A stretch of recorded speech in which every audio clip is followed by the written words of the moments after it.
지난달에 큰 행사가 있었죠. 우리나라와 미국 사이에 한미 정상회담이 있었습니다. 이 정상회담 속에서 그 일정 중에 가장 첫 번째 이루어진 일정이 무엇이었냐면 퇴역 군인이 훈장을 받는 것이었어요. 네. 그래서 그분이 이제 90세가 넘으신 퇴역 군인인데, 자, 이 훈장을 받는데요. 왜 이것이 특별했냐면요.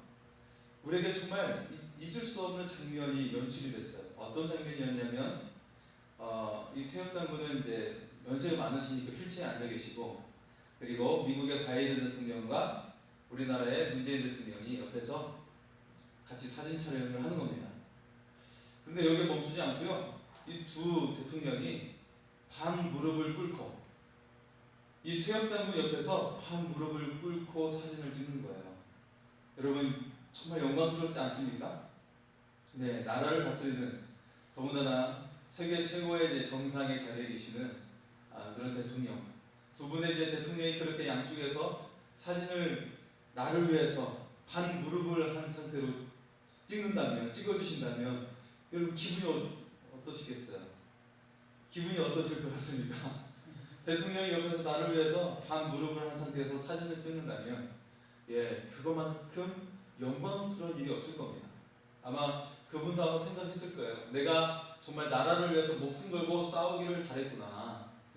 그분이 6.25 참전 용사이면서 그렇게 나라의 공을 세웠던 이제 그런 분이신데, 자, 그런 생각이 들 거예요. 내가 나라를 위해 목숨 걸고 싸우기를 잘했구나. 그런 생각이 들 거라고 생각합니다. 여러분, 우리도 하나님께 부르심을 받은 사람인 줄 믿습니다. 그래서 군인은 나라의 부르심을 받고 목숨 걸고 싸우잖아요. 그죠? 그 전쟁에서 적들을 향해 목숨 걸고 싸우는 거예요. 나라를 위해서. 우리는 하나님께 부름을 받고 하나님 나라의 부름을 받은 하나님의 사람인 줄 믿습니다. 그래서 이 하나님의 이 부르심이, 이 퇴역 장군이 영광스러운 그런 일을 맞이했던 것은, 이 하나님의 부르심 때문에 우리가 아멘하고 나갈 때 하나님의 영광이 여러분의 삶 가운데 함께 하실 줄 믿습니다. 그래서 하나님을 위해 헌신하는 사람의 삶을 하나님께서 그냥 허투루 보지 아니하시고 후회하지 않게 하심을 믿습니다. 후회하지 않게 하시는 거예요. 반드시 하나님께서 우리에게 은혜를 베푸시는데 1대1로 베푸시는 것이 아니라 정말 10배, 정말 30배, 100배의 은혜와 축복으로 여러분과 함께 하실 줄 믿습니다. 이 약속이 천국의 약속이에요. 이 천국의 약속이 삶 가운데 이루어지기를 소원합니다. 그렇습니다. 자, 이사야 선지자도 하나님께 부르심을 받고 소명을 받았어요. 소명을 받았는데 이사야의 소명의 내용이 행복한 것이었을까요? 나쁜 것이었을까요? 자, 이사야가 하나님께 부르심을 받고 소명을 받았는데 이 소명의 내용이 행복한 것이었을까? 아니면 정말 받고 싶지 않은, 너무나도 어깨가 무겁고 부담스러운 내용이었을까? 어떤 것이었을까요? 이사야가 받은 내용은 정말 저도 정말 받고 싶지 않을 정도의 내용이었어요. 그것은 무엇이었냐면 이스라엘이 망하고 유다가 망하게 될 것이다. 이 메시지였어요. 이 예언의 내용이었습니다. 여러분, 어느 누가 네가 살고 있는 나라가 망할 것이다 하면 이 메시지를 전하라 하면 기분이 좋겠습니까? 누가 행복하게 기쁜 마음으로 그것을 받겠습니까? 받을 수가 없죠. 우리나라도 일제에 의해서 침략을 받았잖아요. 지배를 받았잖아요. 한국이 일본에 의해 망할 것이다. 이걸 전하여라 하면 누가 이것을 전하겠습니까? 돌에 맞아 죽겠죠. 밖에 나가면 이걸 전하다가 돌에 맞아 죽을지도 모릅니다. 이사야의 소명이 이런 거였습니다. 그래서 유다의 멸망에 대해서 이야기하고 있는데, 그래서 이 유다의 멸망에 대해서 이사야가 받았고, 오늘 말씀 속에서는 이 유다의 멸망이 시작되는 내용이 전개가 되고 있어요. 그것은 하나님을 숨기지 않은 왕이 집권을 하게 됩니다. 자, 오늘 말씀 시작에서 보면 이제 우시아의 손자라고 시작되죠. 우시아의 손자요, 아담의 아들인 유다의 아하스 왕 때에 라고 시작이 됩니다. 자, 1절 말씀은 우시아의 손자고 아담의 아들 아하스가 집권을 시작해요. 네. 자, 이 말이 무엇일까요? 네. 우시아하고 아담 왕은 비교적 하나님을 잘 섬기는 왕이었습니다. 예. 우시아 왕과 요담 왕은 하나님을 비교적 잘 섬기는 왕이었어요. 예. 그래서 특히 우시아 왕 때는 아주 나라가 강력해졌고 영토도 확장이 됐어요. 그렇기 때문에 굉장히 나라가 안정적이었습니다. 예. 근데 우시아 왕이 죽을 때 이사야가 소명을 받았다는 내용은 그 나라가 기울고 있는 시기를 이야기하고 있는 거야. 나라가 기울고 있다. 그런 이야기를 하고 있는 겁니다. 그래서 그 나라가 기울어지고 망하는 그런 전초적인 시작이 바로 오늘 아하스 왕 때라는 거예요. 아하스. 여러분, 아하스 왕의 아들은 유명한 사람이죠. 아하스 왕의 아들은 히스기야 왕이에요. 아주 유명하죠. 다시 한번 히스기야 왕 때 재개하고 아주 복귀하는 그런 영광을 맞이하지만 어쨌든 아하스 왕 때 이미 유다의 멸망은 시작이 됐다라는 거예요. 그걸 우리에게 보여주고 있습니다.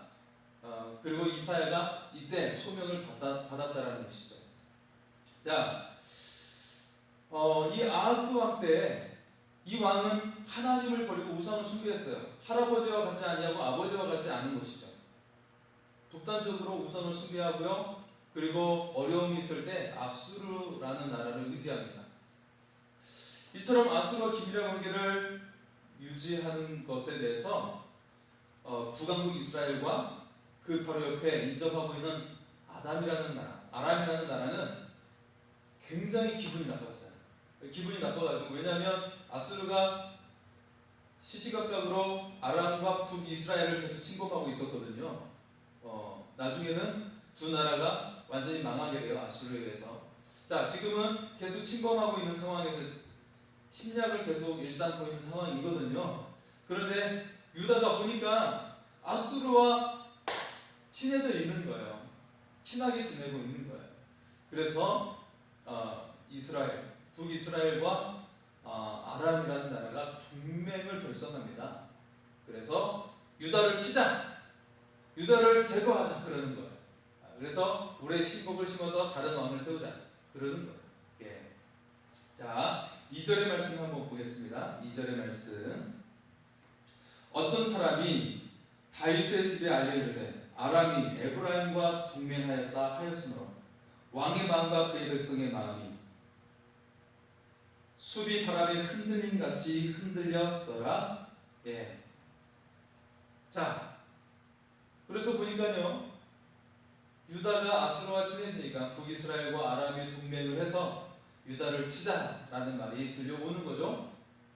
그런데 이 아람이라는 나라는요, 오랫동안 이스라엘을 괴롭혔던 나라입니다. 그런데 유다가 아수르와 친하니까 북이스라엘과 동맹을 맺은 거죠. 아람이라는 나라는 굉장히 강한 나라였어요. 나아만 장군도 거기 출신이었고요.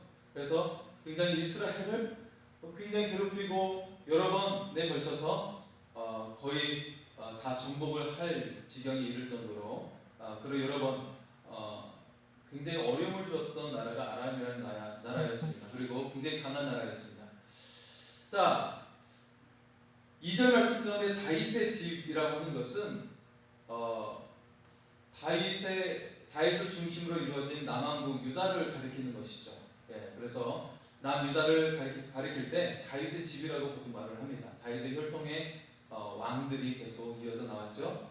자, 그리고 에브라임이라고 말하고 있는 것은 북이스라엘의 중심 지파가 에브라임 지파였어요. 그래서 역대 왕들, 북왕국을 세웠던 역대 왕들 가운데 에브라임 왕이 가장 강력했던 왕이었고, 그렇게 해서 북왕국 나라가 분리되었을 때, 분단되었을 때 북이스라엘의 왕으로 그렇게 세움을 받죠. 네. 자, 그리고 유다를 향해 북이스라엘만 쳐도 사실 어려운 상황입니다. 북이스라엘이 이 당시만 해도 좀 더 남유다보다 강했습니다. 좀 더 강했습니다.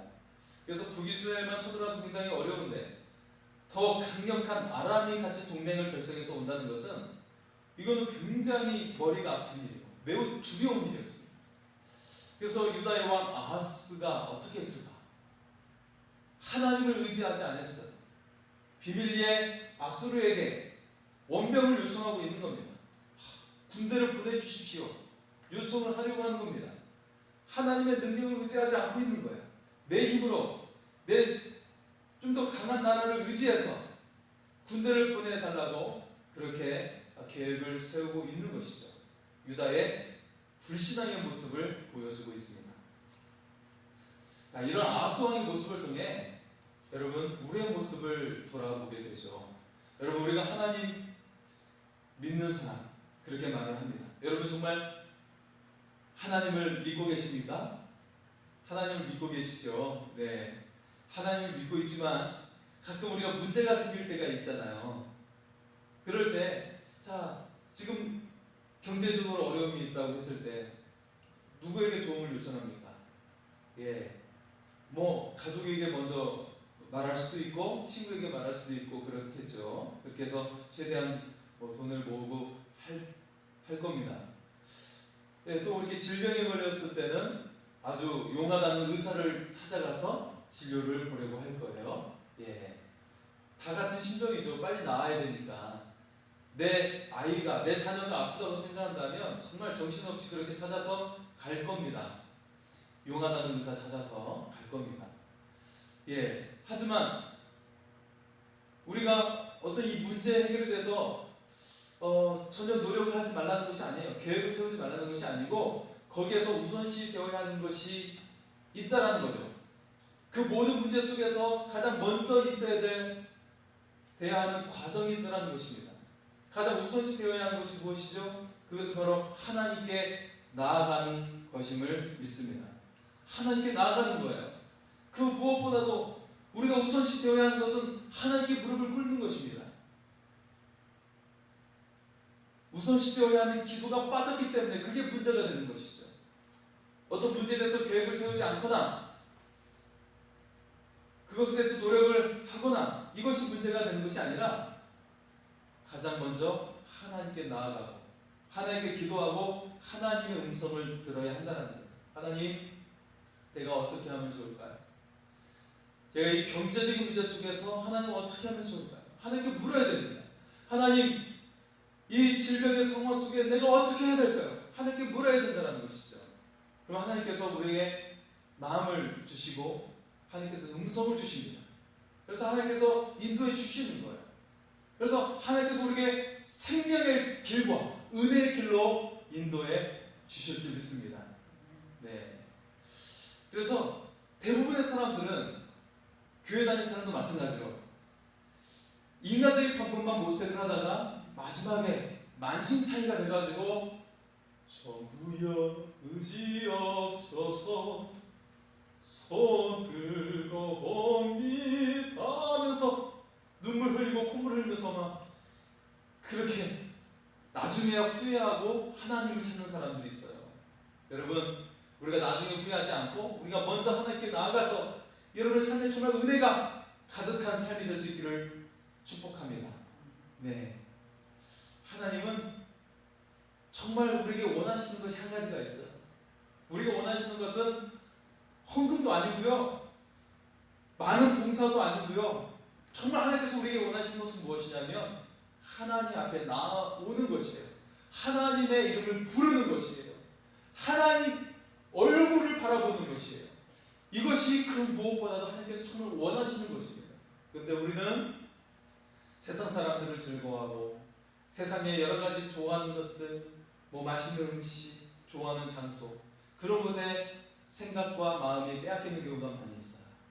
어디를 가면 이 물건이 아주 싸고, 어디 가면 돈을 벌 수도 있고, 어디 가면 정말 좋은 것을 구경할 수도 있고, 정말 즐겁고 재미난 일이죠. 하지만 이것을 하나님께서 하지 말라는 이야기가 아니고요, 하나님께서 늘 원하시는 것은 네가 네가 그런 것을 즐길지라도 나와 함께 즐겼으면 좋겠구나. 네가 맛있는 거 먹을 때도 나와 함께 즐겼으면 좋겠구나. 하나님, 제게 건강 주셔서 음식 먹게 하시면 감사합니다.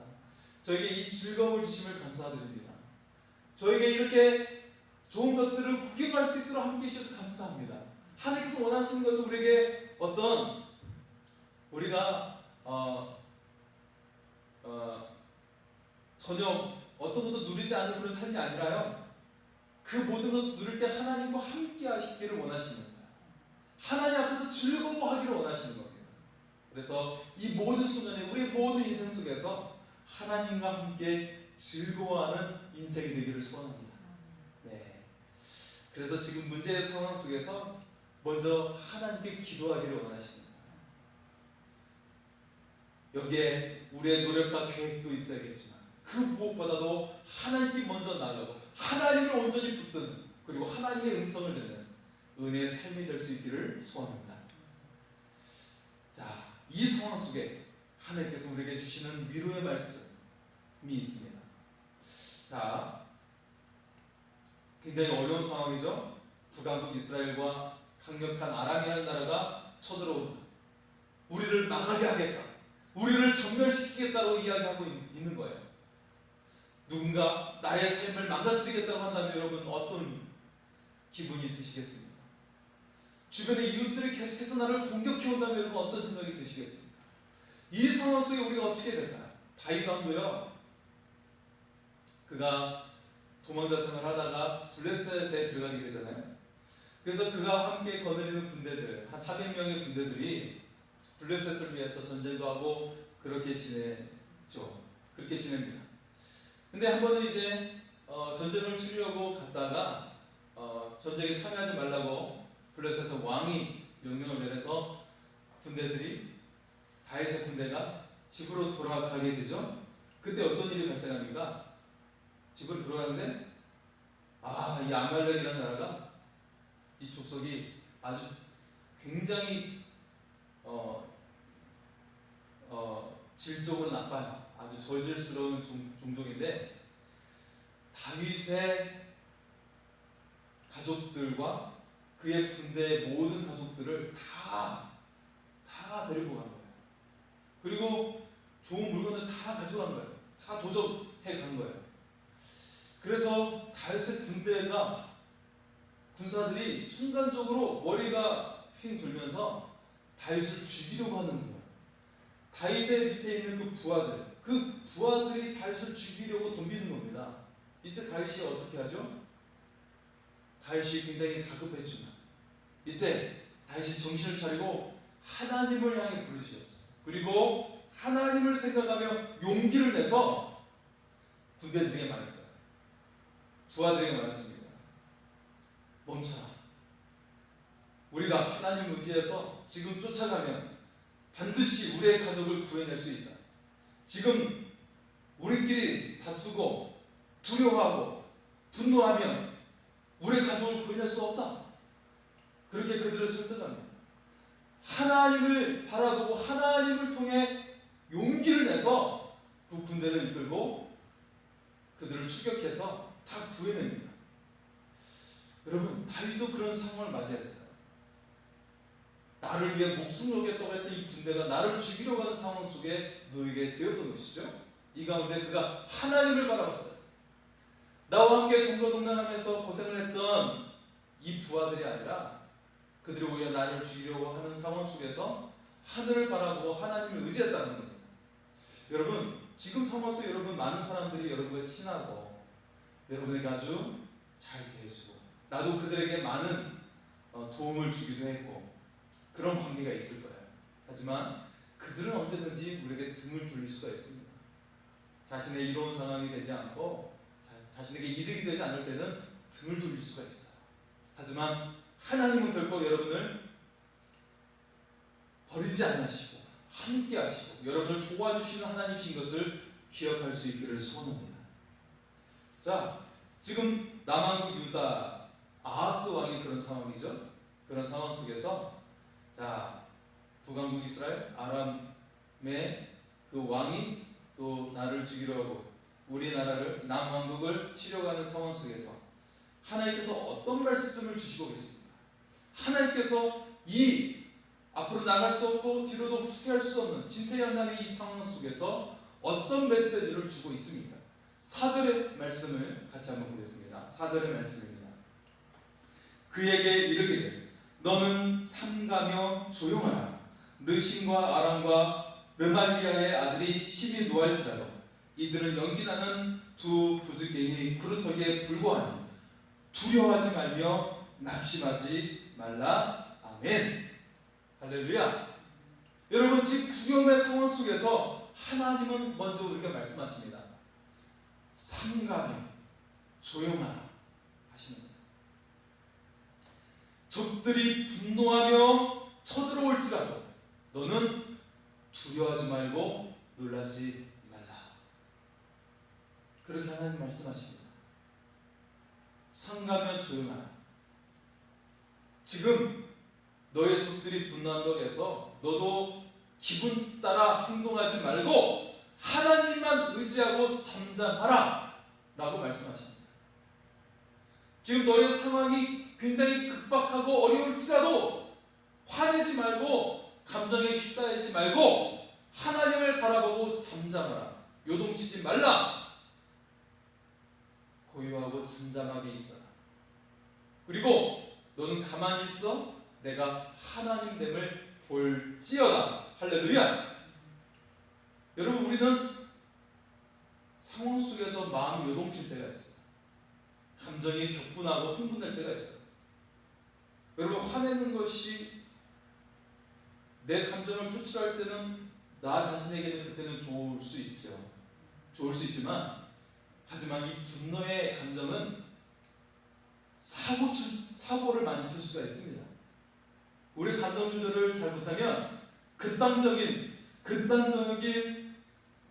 그런 일을 행할 수도 있다는 거예요. 그래서 좋은 일보다는 나쁜 일을 할 경우가 많이 있다는 겁니다. 분노의 감정 속에서. 분노의 감정 속에서 우리는 실수를 많이 하고 더 나쁜 일을 하는 경우가 많다는 거예요.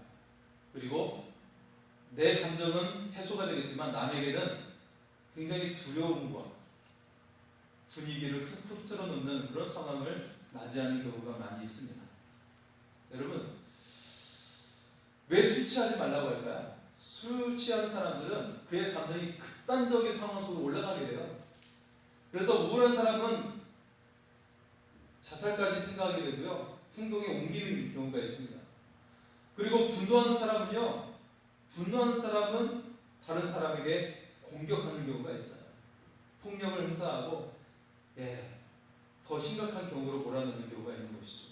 우울한 사람은 스스로 자살하겠지만 분노하는 사람은 다른 사람을 공격할 수가 있다는 겁니다. 그래서 술 취한 자는 자신의 감정을 아주 극단적으로 끌어올리는 거예요. 마약은 말할 것도 없죠. 그래서 이 분노의 감정에 대해서 우리는 잘 해소도 해야 되지만 잘 조절도 해야 되는 것입니다. 자, 지금 아하스 왕도 두려움의 감정이 밀려왔어요. 그러니까 그것을 어떻게든 해결을 하려고 하는데 하나님이 보이지 않는 거예요.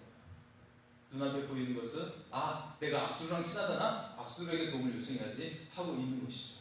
하지만 하나님께서는 먼저 그의 요동치는 마음을 삼가하며 조용하라! 꾸짖고 있는 겁니다. 지금 하나님께서 우리 꾸짖고 있는 거예요. 너의 요동치는 마음을 삼가하고 조용하라. 가만히 있어. 그리고 내가 하나님 되어 행하는 것을 똑똑히 보아라 라고 말씀하고 있는 것입니다. 두려워하지 말고 놀라지 말라. 그들은 부직갱이 구루터기에 불과하다. 여러분, 부직갱이 한번 보세요. 부직갱이. 불에 탄 나무 가지는요 힘이 없어요. 이렇게 하면 부러져요. 불에 타지 않은 나무는 좀 더 이게 막대기로서의 구실이 있지, 불에 탄 부직갱이는 그냥 사가가지고 그냥 부러지잖아요. 그들이 눈에 보이기에는 강력해 보이지만 하나님 앞에서, 너와 함께는 하나님께서 그들은 부직갱이 쓸모없는 연기와 같은 그런 나무에 불과하다라고 말씀을 하고 있는 것입니다. 여러분, 지금 두려운 사람이 있습니까? 하지만 하나님이 함께 하시면 그들은 부직갱이 구루토기와 같은 연약한 다 타버린 나무와 같다는 것을 기억할 수 있기를 소원합니다. 여러분, 뭐 얼마 전에도 쿠팡이라는 그런 물류센터가 큰 불이 나서 소방 대장님이 한 분이 세상을 순직하시고 그런 일이 있었죠. 여러분, 견고하게 지은 것도요, 불이 타면 다 무너집니다. 그죠? 여러분, 이게 두꺼운 나무 기둥도 뭐 천년의 나무 기둥을 써도, 두꺼운 나무 기둥을 써도 불타버리면 이게 주저앉아 버리는 거예요. 그렇죠? 하나님 앞에서는 그들이 아무리 강력해 보여도 다 타버린, 재가 되어버릴 나무 기둥에 불과하다는 것을 우리가 기억할 수 있기를 소원합니다. 결코 두려워할 필요가 없는 것이에요. 오직 하나님만 바라볼 수 있기를 소원합니다. 네. 자, 시편 46편 10절은 우리에게 말씀하고 있어요. 너희는 가만히 있어. 내가 하나님됨을 알지어다. 내가 문나라 중에서 높임을 받으리라. 내가 세계 중에서 높임을 받으리라 하시도다. 아멘. 네. 오직 우리는 하나님을 붙잡고 하나님의 인도하심을 따라 나아갈 수 있기를 소원합니다. 하나님께서 하나님을 의지하는 인생을 위해서 일하십니다. 하나님께서 역사하시는 사람은 하나님을 늘 의지하는 사람을 위해서 하나님을 역사하시는 거예요. 여러분, 자녀들이 5명의 자녀가 있다고 생각을 해보세요. 그런데 이 5명의 자녀 중에 한 자녀는 늘 부모의 말을 잘 듣고 부모를 사랑한다고 생각을 해보세요. 그런데 4명의 자녀들은 막 부모 말도 안 듣고 막 집이나 늘 나가고 막 가출이나 하고 막 나쁜 짓이나 하고 그런다고 생각을 해보세요. 여러분, 나중에 이 부모가 유산을 준다고 했을 때 가업을 이제 다 이어주려고 유산을 주려고 했을 때 누구에게 주겠습니까? 말 안 듣고 가출이나 하고 나쁜 짓이나 하면 이 사람들, 이 자녀가 이 유산을, 이 유업을 잘 이어나갈까요? 이 부모가 만약에 기업을 가지고 있다면 이 말도 안 듣는 자녀가 이 기업을 아주 멋지게 성장시킬 수 있을까요? 못하죠? 못해요. 부모는 말 안 듣는 자녀에게 결코 주지 않을 겁니다. 순종하고 정직하고 늘 부모를 바라고 부모의 말씀을 잘 듣고 부모의 그런 생각대로 그 기업을 잘 이끌어 나가고 유업을 잘 이끌어 나가요. 자녀에게 줄 겁니다. 하나님의 마음도 똑같아요. 하나님 늘 바라보고 하나님의 나라의 방식대로 하나님 나라의 법칙대로 잘 이끌어갈 사람에게 그 기업을 물려줍니다. 많이 물려줍니다. 가능한 많이 주시려고 하십니다. 그런 자녀가 누구입니까? 하나님을 의지하고 하나님의 율례의 말씀을 잘 따르고 그 말씀대로 살려고 하고 그런 사람에게 하나님께서 더 주시고 싶어 하시는 거예요. 여러분, 우리가 그래서 늘 하나님을 의지하면서 항상 하나님과 함께 살아갈 수 있기를 소원합니다. 하나님께서 여러분 인생을 여러분이 계획하고 노력했던 것보다 더 멋지고 더 영광스러운 삶으로 인도해 주실 줄 믿습니다. 네, 시편 37편 5절과 6절은 우리에게 말씀합니다. 내 길을 여호와께 맡기라. 그리하면 그를 의지하면 그가 이루시고 내 의를 빛같이 나타내시며 내 공의를 정오의 빛같이 하시리로다. 아멘. 하나님을 의지하면 하나님께서 직접 이루어 주신다고 말씀을 하고 있습니다. 그래서 내 의를 빛같이 내 공의를 정오의 빛같이 빛나게 해 주실 것이다 말씀하고 있습니다. 여러분, 한낮에 태양은 가장 밝지 않습니까? 가장 강력하지 않습니까? 이것이 에너지가 돼가지고 우리의 삶을 비춰주시고 우리의 삶에 놀라운 역사로 일으켜 주실 줄 믿습니다. 네, 하나님께서 아하스와에게 네 앞에 있는 적은 부지견이 푸르트게 불과하다라고 말씀을 하고 계세요. 그들이 사람들의 눈에는, 세상의 눈에는 강해 보일지 몰라도 하나님 앞에서는 소용이 없다라고 말씀을 하고 있습니다. 결국 북이스라엘이 65년 후에 망하게 될 것이라고 오늘 말씀 가운데 말씀을 하고 있어요. 8절의 말씀을 보면 그 나라가 65년 후에 망하게 될 것이다, 그렇게 말씀을 하고 있습니다. 자, 이때 기준으로 65년 후는 BC 670년입니다. 이때 북이스라엘이 완전히 망하게 되죠. 망하게 됩니다. 아수르의 에살핫돈이라는 왕이 쳐들어가지고 북이스라엘을 멸망시킵니다. 그래서 수도 사마리아가 이방 민족이 들어와가지고 같이 섞어서 살게 되면서 민족 혼합 정책을 펴죠. 자, 민족 혼합 정책은 민족 말살 정책입니다. 그래서 민족성을 완전 잃어버려서 말살되어 버립니다. 그래서 여러분, 예수님 때에 사마리아인들이 거주하고 있잖아요, 그죠? 사마리아 성에 그들의 후손이 거주하고 있는데 나머지 유대인들이 어떻게 대합니까? 사마리아인은 이방인들보다 더 쓸모없는 존재로 여깁니다. 그렇게 대합니다. 그래서 실제로 성경에서 어떤 표현을 사용하고 있냐면 개라고 표현하고 있어요. 그냥 개라고 표현. 너희들은 개다. 여러분, 동양이나 서양이나 개라는 표현은 별로 좋지 않은 표현인 것 같아요, 그죠? 어쨌든 우리들이나 이 이스라엘 사람들도 개라는 표현은 별로 좋지 않은 표현인 것 같습니다. 사람에 대해서 할 때. 자, 사마리아인들은 그렇게 천대합니다. 이방인들보다 더 아래에 있는 존재들, 죄악의 존재, 죄악 덩어리로 그들이 취급을 하고 있어요. 이처럼 하나님을 무시했던 이 민족, 그리고 한때는 아브라함의 후손이었지만 하나님을 등졌던 북왕국 이스라엘, 그들이 그렇게 전멸되어 버립니다. 루마니아가 공산주의 체제에 있을 때 일인데요. 범레트라는 목사님이 옥중에 갇히게 되었어요. 이때. 자, 이 목사님은 옥중에서 두려움 가운데 있죠. 공산당이 그냥 가두진 않잖아요. 고문도 하고 신문하고 막 그러잖아요. 자, 이 두려움 속에 있는데 그가 하는 것은 계속 성경을 읽는 것이었어요. 자, 성경을 계속 읽어나가는데 성경 속에 많이 나오는 단어가 있었어요. 계속해서 등장하는 단어가 있었습니다. 그가 발견한 단어는 무엇이었을까요? 두려워하지 말라 라는 단어였어요. 자, 오랫동안 감옥에 갇히면서 두려워하지 말라 이 말이 계속 나오니까 궁금했어요. 성경에서 얼마나 이 두려워하지 말라가 많이 나올까? 세어봤어요. 자꾸 나오니까 세어봤는데요, 몇 번 나왔을까요?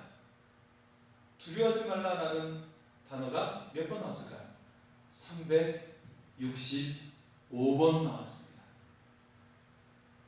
이 숫자는 1년 365일이잖아요, 그죠? 그래서 하나님께서 우리에게 매일 두려워하지 말라고 주신 격려의 메시지인 줄 믿습니다. 격려의 메시지고요, 하나님께서 우리에게 주신 선물이에요. 선물. 매일 하루를 열 때 여러 가지 근심될 일도 있고 해결될 일도 있고 그런 일들이 많이 있지만, 무수히 많이 있지만 하나님께서 먼저 우리에게 선물을 주시고 하루를 시작하게 하십니다. 그것은 바로 두려워하지 말라. 내가 너와 함께하니 놀라지 말라. 나는 내 하나님이 됨이라. 내가 너를 굳세게 하리라. 참으로 너를 도와주리라. 참으로 나의 의로운 오른손으로 너를 붙들리라. 할렐루야. 이 말씀이 매일 우리에게 주시는 말씀인 것을 우리가 기억할 수 있기를 소원합니다. 여러분의 삶에 문제가 있습니까? 질병이 있습니까? 여러분을 공격하는 사람이 있습니까? 그러나 가만히 있어 하나님이 하나님 되심을 바라볼 수 있기를 소원합니다. 그 하나님으로 인해서 우리가 낙심하지 말고 두려워하지 않는 하나님을 의지하는 사람이 될 수 있기를 소원합니다. 우리 인생을 하나님께 맡기면 하나님께서 우리의 모든 문제를 다루어 주십니다. 하나님의 능력의 역사의 손길로 우리의 삶의 문제를 해결해 주실 줄 믿습니다. 이것이 우리의 삶 속에 아무런 노력을 하지 말라는 것이 아니라 우리의 마음 중심에 대한 말씀이에요. 우리의 마음 중심에 대해 우리에게 말씀하고 있는 것입니다. 마음이 흔들리지 말고 하나님을 의지하여 우리 인생에서 행하시고 성취하시는 하나님의 손길을 볼 수 있기를 소원합니다. 하나님께서 하나님을 의지하는 백성은 결코 실족하지 않게 하십니다. 우리 인생을 만드시고 그리고 이 세계와 시간을 만드신 하나님께서 우리의 삶을 주관하시고 또 완벽한 인생으로 여러분의 인생을 만들어 주실 줄 믿습니다. 이 하나님을 의지하면서 우리가 두려워하지 말고 승리하는 인생이 될 수 있기를 소원합니다. 이 시간 찬양하러 나아가겠습니다. 약할 때 강함 대신에 38번 약할 때 강함 대신에 찬양하겠습니다.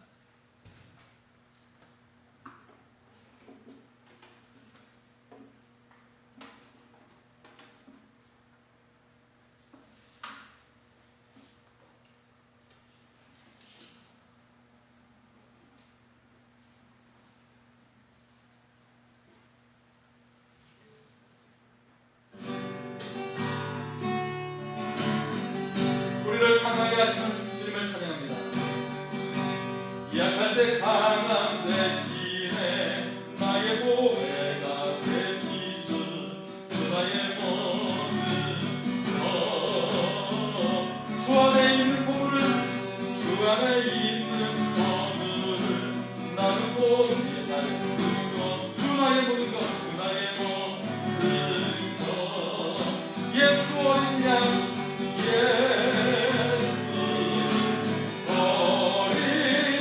송기하는 송기하는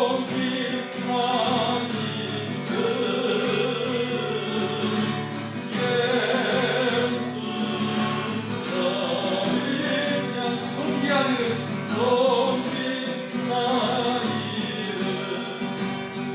약할 때 강함 대신에 약할 때 강함 대신 나의 보배가 되신 나의 보배가 되신 주 나의 모든 것 주 나의 모든 주 안에 있는 보물을 주 안에 있는 보물 나는 포기할 수 없네 나는 포기할 수 없네 주 안에 모든 것 예수 어린 양 예수 어린 양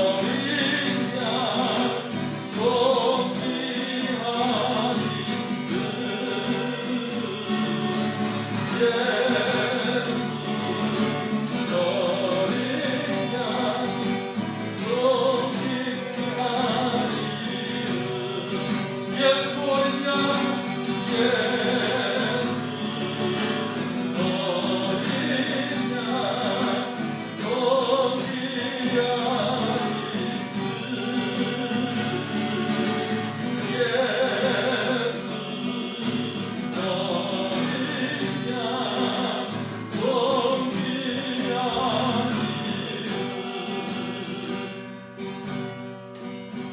우리 삶에 답답한 문제가 있습니다. 하나님, 어려운 질병 가운데 고통 가운데 있습니다. 하나님, 나를 공격하고 나를 모함하는 사람이 있습니다. 하나님, 이 연약함 속에 내 마음이 요동하지 않게 하여 주시고 오직 하나님을 바라보고 하나님의 능력의 역사를 보게 하여 주시옵소서. 하나님의 치유 역사를 보게 하여 주시옵소서. 또한 기도하실 때 지금 아버지 박금일 사모님 백내장 수술을 준비 중에 있사오니 하나님께서 치료하여 주시고 고쳐 주시옵소서. 이 시간 우리의 연약함을 하나님께 올려드리며 주여 외치고 기도하겠습니다. 주여!